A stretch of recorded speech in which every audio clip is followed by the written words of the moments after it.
Hey,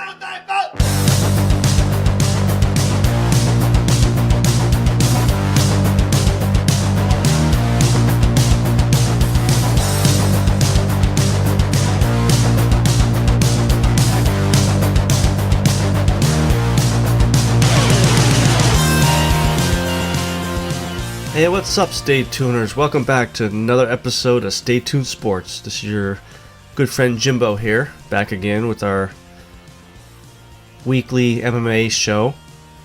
Moved from Thursdays to Fridays because with football coming up, want to get the football, the sports show out on Thursday so you guys can listen to a Friday, and then obviously MMA being mostly on Saturdays, listen to Saturday afternoons.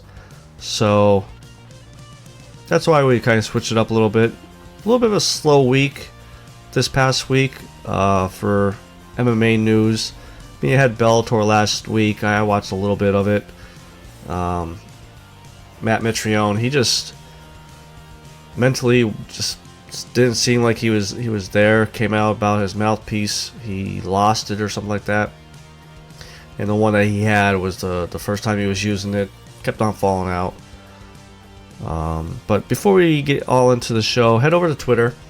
Follow the show at ST Sports Podcast. Follow my personal one at Jimbo ST Sports. And also follow Shoulder at STS O'Brien. Head over to Facebook, like and share our page there. And head over to YouTube. I'm slowly getting the videos back up to date. I'm going to work on that this weekend, hopefully get it all up to date. On top of all of that too, head over to bellyupsports.com. They have a lot of great articles over there. You can find some more podcasts over there if you're into fantasy football, hockey, racing. When the page loads, it's on the top left there. Just click it down, and give some love over to those guys too. So one of the stories that broke this past week, I believe it was on Wednesday, was that Anthony Rumble Johnson is coming out of retirement.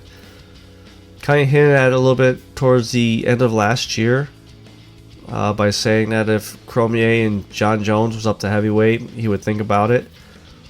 And I mean, I don't know if you guys seen pictures of him, but the dude is freaking huge. He's like a tank. He looks bigger than freaking Brock Lesnar. I mean, I don't know what he's taking, or I'm hoping it's legal. But, he did retire back in, 2015, 2016, something like that. And, to be honest, I was kind of surprised he came out of retirement to come back to UFC, because he's part of Bare Knuckle Fighting Championship as like an advocate or something like that. He has some type of role with them, and I really thought that he would have gave that a try first before coming back to UFC, because in the UFC he was one of the harder hitters in the game, and a lot of good knockouts. His downfall was always his cardio. Like Costa from a couple weeks ago that fought Yoel Romero. Same thing. You get him out of the second or third round, he's just going to gas real quick. Just because, again, he has all that muscle he's carrying around. He's hoping for that one-punch knockout. But it came out this past week that he's going to come out of retirement. He's going to compete in the heavyweight division. And he's going to file the paperwork to get back into UFC's mandatory drug program, which states that anybody coming out of retirement that wants to get back into the fight game has to be in this program for 6 months before being able to return to competition. So if you really think about it, if he files the paperwork within the next week or two, say, you're looking at like a March of next year return. Now, as far as opponents, I mean, that's the one problem with the heavyweight division is you have Stipe and you have Cormier. and you're slowly getting some contenders up there, but like Francis, you thought he was like the next big thing to come up there, and he lays that, if you want to call it a fight, with Derek Lewis. And same thing with Derek Lewis. I really think that fight hurt both their careers for a fight or two, because what was it, like only like 5 or 10 punches were connected or something like that. Like it was a dance. Terrible. It was one of the worst, if not the worst, fight ever in UFC history. Probably worse than CM Punk. But yeah, he's coming back to the heavyweight division. He wants to fight ranked opponents, which not that hard. Like I said, not many opponents up there. So he's looking at like Alistair Overeem, Junior Dos Santos. He wants John Jones if he comes up there, but he's not going to get John Jones. I think a Junior Dos Santos matchup would be a pretty interesting fight. Both are heavy hitters. Both seem like they rather stand and bang instead of wrestling and grappling. Whereas Overeem, I think, would try to take Rumble down and wrestle him to tire him out and everything like that. Another potential fight I think I saw was Cain Velasquez. Now Cain picked up his wrestling career. He's fighting with a Mexican wrestling promotion.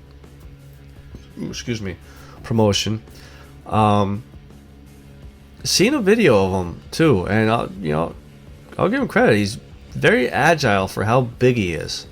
So he may have a career in wrestling instead of fighting. Now, the last time that we were supposed to see Rumble Johnson was back in May of 2015 when he was supposed to fight John Jones, but that's one of the incidences that John Jones got into the hit and run accident, which eventually the fight was removed from the card. Never really got to see that. I mean, we all know John Jones was going to run through him. All Rumble had was a chance a puncher's chance. That's it. I mean, if he got inside, maybe, but Jones is just too lengthy and would carve him up with the elbows if he got inside. So I don't know about you guys. I'm kind of excited about him coming back. I think, like I always say, though, curious to see how he's gonna be, because he's been away from the game for some time now, and if he does go up against someone like Junior Dos Santos, that's not no 15th ranked, 20th ranked type fighter. That's a top 5 guy that you're fighting up against, So is there going to be ring rust? I'm sure there's going to be. Curious to see how his gas tank is going to be now, being he's going to have that extra weight on. He did fight as low as welterweight. He had more success in the light heavyweight division, but there's a lot of questions for him coming into it. He's 35 years old.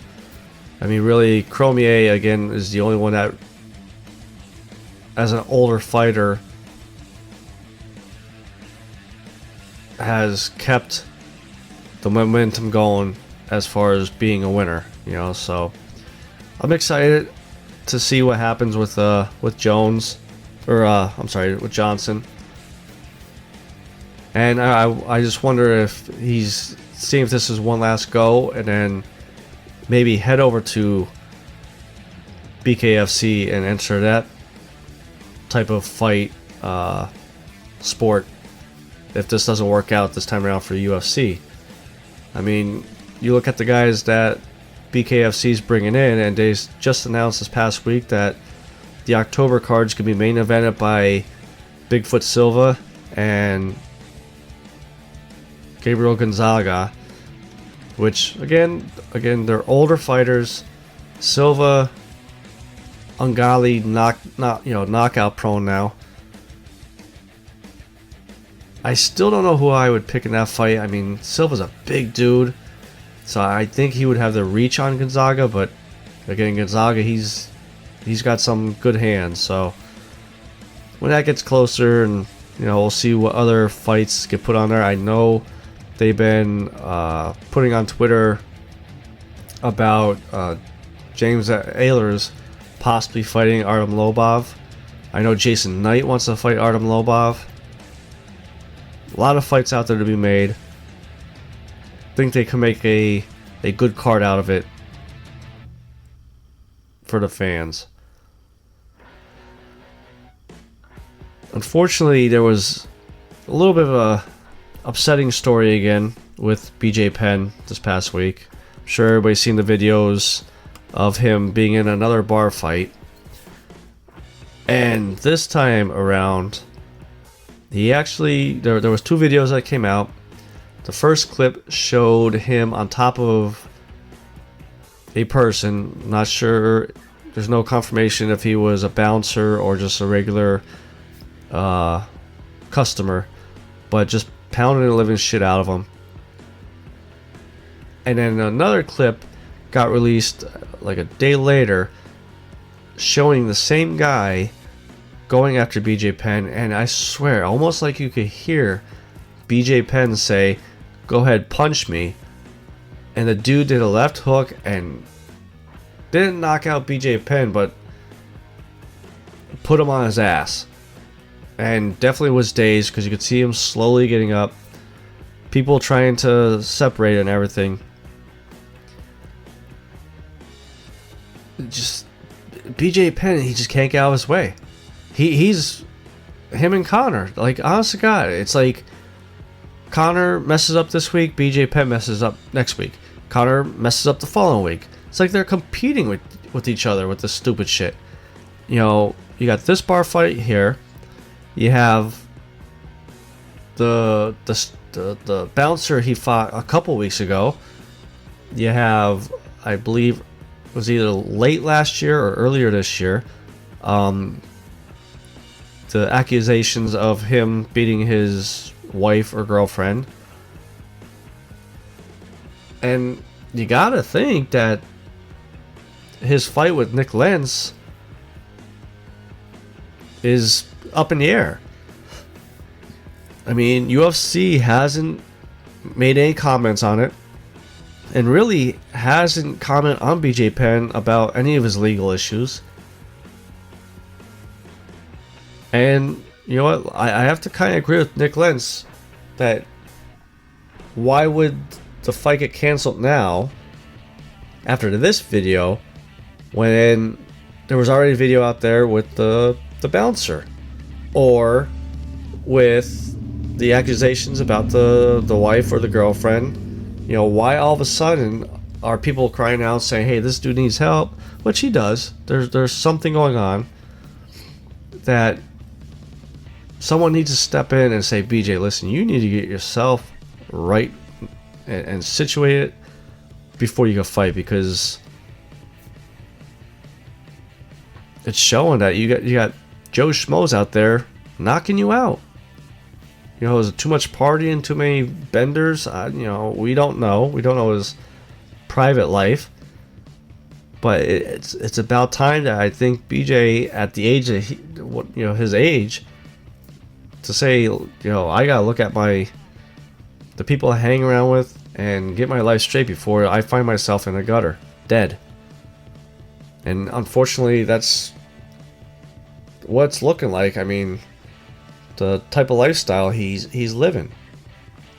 Now with Nick Lentz, that's BJ's longtime rival. They used to train together, and Lentz even said that he's been calling this, that he said that BJ has a lot of bad people in his inner circle. He uses drugs, drinks, parties way too much, and it's coming out now. And unfortunately, now everybody wants to say he has to have CTE or brain damage. And I really didn't think about it until I read the story with the Nick Lentz interview. Made a good point. He goes, most fighters aren't getting the CTE or the brain damage from the fight itself. It's the training leading up to it. You think about it. These guys go into an octagon and fight for 15 to 25 minutes, punching each other, compared to 6 to 7 days a week sparring or training for 4 to 6 weeks before the fight. You're getting the CTE and the brain damage from training, not from the one night of a fight. I mean, yeah, it does add to it, but majority of the damage is done during training. And you look at a guy like Bj Penn, who's been around for what, 20, 30 years? That's a lot of training going on. So it's quite possible that, he has some damage up there. And, if anybody ever saw that movie Concussion with Will Smith in the beginning with the two Pittsburgh Steelers linemen, I mean, you just see it, and I hope someone can get to Bj Penn before he does something stupid. Now, there was a family member that came out and said that BJ did nothing wrong. He talked to him and said that basically there was a argument inside this bar. BJ tried to defuse the situation, and then the guy started coming at BJ, so he tried to defend himself. Again, as of right now, all we have is the video. There's no confirmation of exactly how it all started. At least I haven't seen it yet or read it yet. But from what that video looks like, it looks like BJ thinks he's in the octagon trying to fight everybody again. Hopefully, UFC does the right thing. This is supposed to be BJ's last fight. I personally think UFC should say, fights off, get your shit together first, and then we'll do this one last fight as a send-off. Because he's under contract with UFC, so he can't go to Bellator. I don't think Bare Knuckle would sign him after seeing this stuff, plus, 7 straight losses in 9 years. Just, he needs to worry about himself and stop worrying about fighting. And I hope he does find it before something terrible happens. Now, like I said, slow week this week in the news, but I did see Paige Van Zandt talking about a pay raise from UFC. She brought up the points about how a lot of the fighters are very underpaid. The contracts she signed back in 2015 compared to the fighters now is not sufficient. I've said for a while that I do believe that UFC fighters do deserve some type of bump in their pay. I mean, there's fighters out there making only $2,000 off of a fight. Yes, I know they're prelims or a fight that kicks off the main card, but you're training for 6 weeks. You gotta pay your coaches, gotta pay your sparring partners, gotta pay probably for the gym. By the time you get done paying everybody, you got like $100 for yourself to pay bills. And again, this is why I think you're going to eventually see a union for MMA fighters. Because, like Ben Askren, when he fought Masvidal, he made more than Masvidal, and Masvidal won. with the knockout of the night. How does that happen? I understand you get show money, you get win money, but how do you give... Both fighters should have the same amount of show money. Whoever wins gets the win money. I don't understand why that's so hard. If you're such a big name, you gotta be a big name because either you're talented and you're good at winning, you sell fights. You know, John Jones. He's good at selling fights, and he's talented. So of course he's gonna make, you know, the most money compared to Thiago Santos, say. Conor McGregor is good at selling fights. Hasn't won in, what, 5 years? 3 years, something like that? So why is he still getting, you know, maybe he shouldn't get as much as John Jones, but maybe get a little bit more. Paige Van Zandt, she made a good point. She went on Dancing with the Stars, and following week when she fought, I think it was Michelle Watterson on Fox, brought in some good numbers. You have to chalk that up to a little bit to Dancing with the Stars. Now when you hear the name Paige Van Zandt, you know UFC fighter. This tomorrow morning when you got UFC Fight Night, Weili Zhang, I just remember her name from her last fight. I mean, she had to put a string of wins together to get a strawweight championship bout against Jessica Andrade. You know, so some of these fighters do deserve more than what they're getting paid. Now, as far as Paige Van Zandt, how about you worried about getting into the ring and stop getting hurt and try to win some? I think I saw something that she's 2-3 in her last 5 bouts or something. So I mean, she's not really stringing wins together. But so before I go, like I said, I kind of alluded to a UFC Fight Night tomorrow morning. It's over in China. Prelims start at 3 a.m. I'll be sleeping. Main card starts at 6 a.m. I'll still be sleeping, probably. But, like I said, it's over in China, so there's a lot more Chinese fighters in this fight card. The fight card gets started off, the main cards get started off with Yanin Wu versus Mizuki Inoue. That's a 125 bout. I'm gonna get my picks, and I'll be honest. There's only 2 fights that I've seen the names before, so I'm kind of throwing a dart at the dartboard here in the dark. But I'll go with Yanin Wu with the win. Then we have Mark De La Rosa versus Kai Kara France, another 125 pound bout.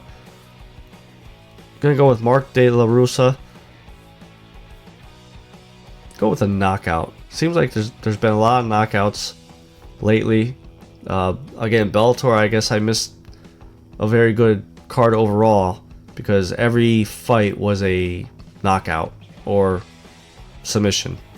Speaking of which, I don't know if you guys saw about that 18-year-old. It was on the undercard for Bellator. 11-second submission with a heel hook. And the funny part was how he came out. Ref said fight. He came running out, baseball slide underneath the guy, grabbed the leg. 11 seconds later, guy's tapping out. I mean, it was actually pretty impressive. For the co-main event, we have Zaleski. I'm not even going to try to pronounce your first name. I don't want to butcher it. Versus Jinglang Li. 170 pound bout. I'm going to go with Zaleski. With a decision. Then, in the main event, you have Jessica Andrade versus Weili Zhang. This could be a good fight. Andrade takes a lot of punches, but she has a lot of power. Unfortunately, I'm going with Zhang with the upset, though. basing my decision off of her last fight, it was pretty impressive. And I think she could, pick the spots to connect with Andrade. And I see this one going to decision as well.